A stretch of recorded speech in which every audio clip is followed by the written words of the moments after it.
جو لوگ ایمان لائے اور عمل نیک کرتے رہے اللہ ان کو بہشتوں میں داخل کرے گا جن کے نیچے نہریں چل رہی ہیں۔ کچھ شک نہیں کہ اللہ جو چاہتا ہے کرتا ہے۔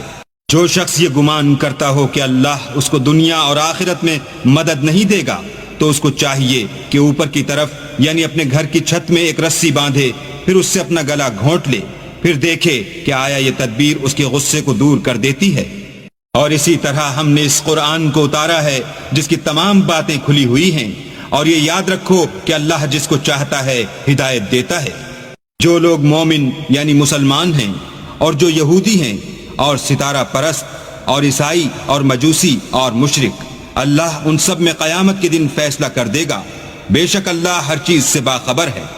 کیا تم نے نہیں دیکھا کہ جو مخلوق آسمانوں میں ہے اور جو زمین میں ہے، اور سورج اور چاند اور ستارے اور پہاڑ اور درخت اور چار پائے اور بہت سے انسان اللہ کو سجدہ کرتے ہیں، اور بہت سے ایسے ہیں جن پر عذاب ثابت ہو چکا ہے، اور جس شخص کو اللہ ذلیل کرے اس کو کوئی عزت دینے والا نہیں۔